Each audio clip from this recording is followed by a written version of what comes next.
రాష్ట్ర కాంగ్రెస్ ను వలసలు వణికిస్తున్నాయి. ఆపరేషన్ ఆకర్ష్ తో కాంగ్రెస్ ఎమ్మెల్యేలు వరుసగా కారెక్కేందుకు రెడీ అవుతున్నారు. తాజాగా ఎల్బీ నగర్ ఎమ్మెల్యే సుధీర్ రెడ్డి కూడా పార్టీ మారుతున్నారని ప్రకటించారు. ఇక మిగిలిన వారిలో ఎప్పుడు ఏం బాంబు పేలుస్తారో తెలియక పీసీసీ ముఖ్య నేతలు టెన్షన్ పడుతున్నారు. టీఆర్ఎస్ అసలు టార్గెట్ ఏంటి? కాంగ్రెస్ కు ప్రతిపక్ష హోదా అయినా ఉంటుందా? టీఆర్ఎస్ ఎల్పీలో సీఎల్పీ విలీనం తప్పదా అనే చర్చ జరుగుతోంది.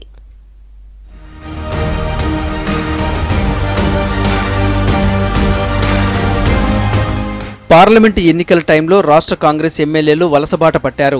ఎమ్మెల్యే కోట, ఎమ్మెల్సీ ఎన్నికల నోటిఫికేషన్తో ఆపరేషన్ ఆకర్ష్ మొదలుపెట్టింది టీఆర్ఎస్. ఆత్రం సక్కు, రేగా కాంతారావు నుంచి మొదలైన వలసలు హస్తం పార్టీని షేక్ చేస్తున్నాయి.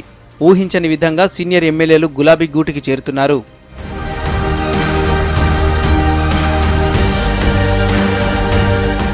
మొదటి దఫాలో ఆత్రం సక్కు, రేగా కాంతారావు కాంగ్రెస్ ను వీడితే ఆ వెంటనే ఇల్లందు ఎమ్మెల్యే హరిప్రియా నాయక్, చిరుమర్తి లింగయ్య హ్యాండ్ ఇచ్చారు. ఈ షాక్ నుంచి తేరుకునే లోపే మాజీ మంత్రి రంగారెడ్డి జిల్లా మహేశ్వరం ఎమ్మెల్యే సబితా ఇంద్రారెడ్డి కారెక్కాలని నిర్ణయం తీసుకున్నారు.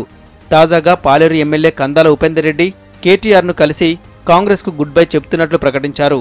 అటు రంగారెడ్డి జిల్లా ఎల్బీనగర్ ఎమ్మెల్యే దేవిరెడ్డి సుధీరెడ్డి కూడా టీఆర్ఎస్లో చేరుతున్నానని చెప్పారు. ఇప్పటికే తాను టీఆర్ఎస్ వర్కింగ్ ప్రెసిడెంట్ కేటీఆర్ను కలిశానని, త్వరలో సీఎం కేసీఆర్ను కలుస్తానని తెలిపారు సుధీర్ రెడ్డి.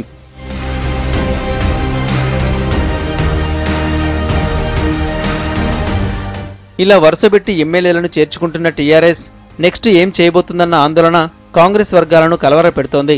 ఎమ్మెల్యేలను చేర్చుకుంటున్నట్టు ఎక్కడా అధికారికంగా ప్రకటించడం లేదు టీఆర్ఎస్. అధికార పార్టీ వ్యూహాత్మకంగానే ఇలా వ్యవహరిస్తుందన్న చర్చ గాంధీభవన్ వర్గాల్లో వినిపిస్తుంది. కాంగ్రెస్కు ఉన్న 19 ఎమ్మెల్యేల్లో ఇప్పటికే 7 ఎమ్మెల్యేలు పార్టీని వీడారు. వీరికి తోడు మరో 6కి పైగా ఎమ్మెల్యేలు టీఆర్ఎస్తో టచ్లో ఉన్నారనే ప్రచారం జరుగుతోంది. అదే జరిగితే మెజారిటీ ఎమ్మెల్యేలతో తమదే అసలు సీఎల్పీ అని ఎమ్మెల్యేలు స్పీకర్కు లేఖ సమర్పించి సీఎల్పీని టీఆర్ఎస్ఎల్పీలో విలీనం చేయాలని కోరే అవకాశం ఉంది. అధికార పార్టీ వ్యూహం ఫలిస్తే శాసన మండలిలాగే అసెంబ్లీలో కూడా హస్తం పార్టీకి ప్రతిపక్ష హోదా పోవడం ఖాయంగా కనిపిస్తోంది.